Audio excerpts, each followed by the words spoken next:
বাংলাদেশে অবিরাম সন্ত্রাস চলছে আর এরই মধ্যে ফের ঠাকুরগাঁওতে আক্রান্ত হলো এক হিন্দু যুবক। সেই ছবি আপনাদের দেখাবো, একেবারে রাস্তায় ফেলে কিভাবে মারধর করা হচ্ছে এক যুবককে। দেখুন ঠাকুরগাঁওয়ের ছবি এবং রাস্তায় ফেলে মারধর করার ঘটনা ঘটলো সেখানে। কট্টরপন্থীরা তাণ্ডব চালায়, সুশীল আর্যকে বেধড়ক মারধর করা হয় এবং গুরুতর জখম অবস্থায় হাসপাতালে ভর্তি রয়েছে আক্রান্ত ওই যুবক। সেই ছবি সামনে এসছে ঠাকুরগাঁওয়ের ঘটনা, যেখানে এক প্রতিবাদী যুবককে রাস্তায় ফেলে বেধড়ক মারধর করা হলো। কট্টরপন্থীরা তাণ্ডব চালালো, সুশীল আর্য যাকে বেধড়ক মারধর করা হয়েছে গুরুতর জখম অবস্থায় এই মুহূর্তে হাসপাতালে চিকিৎসাধীন আক্রান্ত ওই হিন্দু যুবক।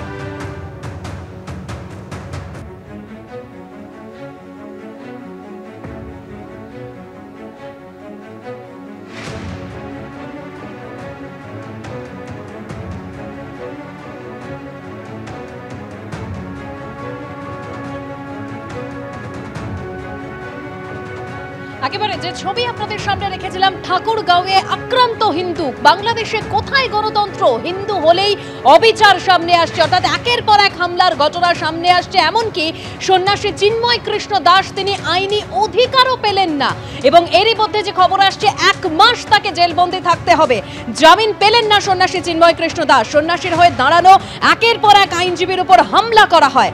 একদিকে পুলিশের মামলা, আরেকদিকে মৌলবাদীদের হামলা। জামিন শুনানিতে দাঁড়াতেই পারলেন না সন্ন্যাসীর 51 জন আইনজীবী।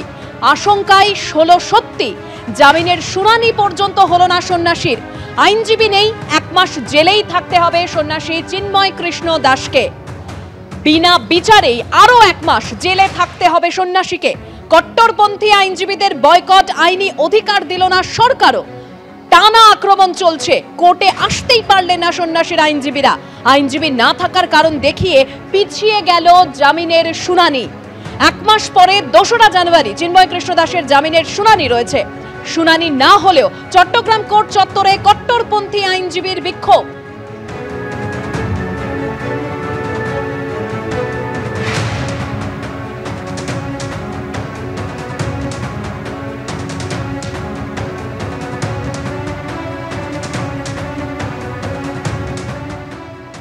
কিছুক্ষণ আগে যে ছবি আপনাদের দেখালাম, বাংলাদেশের সন্ত্রাসে কোনো বিরাম নেই। ঠাকুরগাঁওয়ের ছবি আপনাদের দেখিয়েছি, যেখানে আক্রান্ত হলো এক হিন্দু যুবক। রাস্তায় সে প্রতিবাদ জানিয়েছিল, সন্ন্যাসী চিন্ময় কৃষ্ণ দাসের গ্রেফতারের প্রতিবাদ জানিয়েছিল সে, এবং সেই প্রতিবাদ জানানোর কারণে তাকে রাস্তায় ফেলে বেধড়ক মারধর করলো কট্টরপন্থীরা।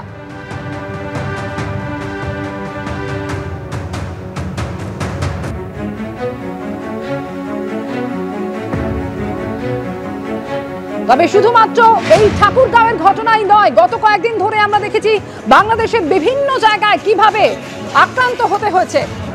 একের পর এক হিন্দুদের ওপর আক্রমণ হয়েছে, মন্দিরে ভাঙচুর করা হয়েছে।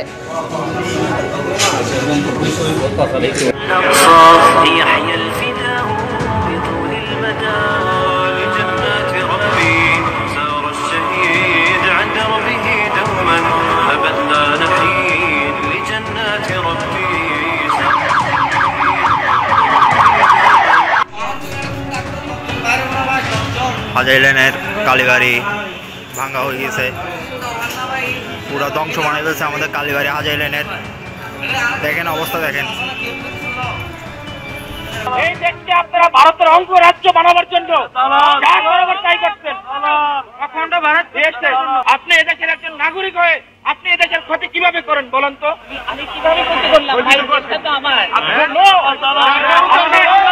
এই দেশকে আপনারা ভারতের অঙ্গরাজ্য বানাবার জন্য যা করাবার তাই করছেন।